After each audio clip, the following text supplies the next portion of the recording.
भारत में ऐसे कई स्थान हैं जहां की मान्यताओं के बारे में स्थानीय लोगों के अलावा और कोई नहीं जानता। इन मान्यताओं के पीछे बहुत सारे दावे होते हैं। कुछ मान्यताएं इतनी दिलचस्प हैं जिनके बारे में आप भी जानना चाहेंगे, साथ ही इन मान्यताओं के बारे में जानकर चौंक जाएंगे। ऐसी ही एक मान्यता की जानकारी आज हम आपको दे रहे हैं। इस मंदिर की झील में रहता है शाकाहारी मगरमच्छ। केरल का अनंतपुर मंदिर जो कासरगोड में स्थित है, ये केरल का एकमात्र झील मंदिर है। इस मंदिर की यह मान्यता है कि यहाँ की रखवाली एक मगरमच्छ करता है। बाबिया नाम के मगरमच्छ से फेमस इस मंदिर में ये भी मान्यता है कि जब इस झील में एक मगरमच्छ की मृत्यु होती है तो रहस्यमयी ढंग से दूसरा मगरमच्छ प्रकट हो जाता है।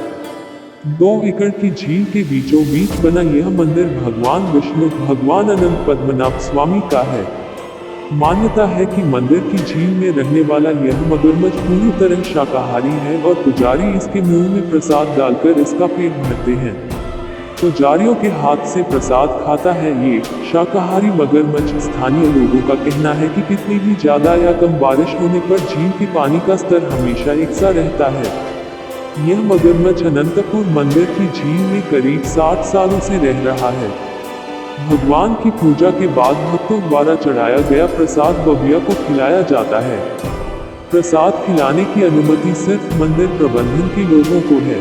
मान्यता है कि यह मगरमच्छ पूरी तरह शाकाहारी है और प्रसाद इसके मुंह में डालकर खिलाया जाता है।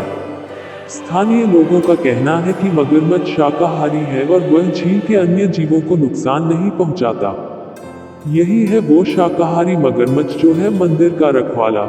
अंग्रेज सिपाही ने गोली से मार दिया था मगरमच्छ, अगले ही दिन पानी में तैरता मिला वही मगर। कहते हैं कि 1945 में एक अंग्रेज सिपाही ने तालाब में मगरमच्छ को गोली मारकर मार डाला और अविश्वसनीय रूप से अगले ही दिन वही मगरमच्छ झील में तैरता मिला। कुछ ही दिनों बाद अंग्रेज सिपाही की सांप के काट लेने से मौत हो गई। लोग इसे सांपों के देवता अनंत का बदला मानते हैं। माना जाता है कि अगर आप भाग्यशाली हैं तो आज भी आपको इस मगरमच्छ के दर्शन हो जाते हैं। मंदिर के ट्रस्टी श्री रामचंद्र भट्ट जी कहते हैं, हमारा दृढ़ विश्वास है कि ये मगरमच्छ ईश्वर का दूत है और जब भी मंदिर प्रांगण में या उसके आसपास कुछ भी अनुचित होने जा रहा होता है तो यह मगरमच्छ हमें सूचित कर देता है। हाथ से प्रसाद खाता है ये शाकाहारी मगरमच्छ। पत्थर की नहीं 70 से ज्यादा औषधियों से बनी है इस मंदिर की मूर्तियां धातु या पत्थर की नहीं बल्कि 70 से ज्यादा औषधियों की सामग्री से बनी है। इस प्रकार की मूर्तियों को कादू शर्करा योगी के नाम से जाना जाता है। हालांकि 1972 में इन मूर्तियों को पंचलौह धातु की मूर्तियों से बदल दिया गया था, लेकिन अब इन्हें दोबारा कादू शर्करा योगी के रूप में बनाने का प्रयास किया जा रहा है। यह मंदिर तिरुवनंतपुरम के अनंत पद्मनाभ स्वामी का मूल स्थान है। स्थानीय लोगों का विश्वास है कि भगवान यहीं आकर स्थापित हुए थे।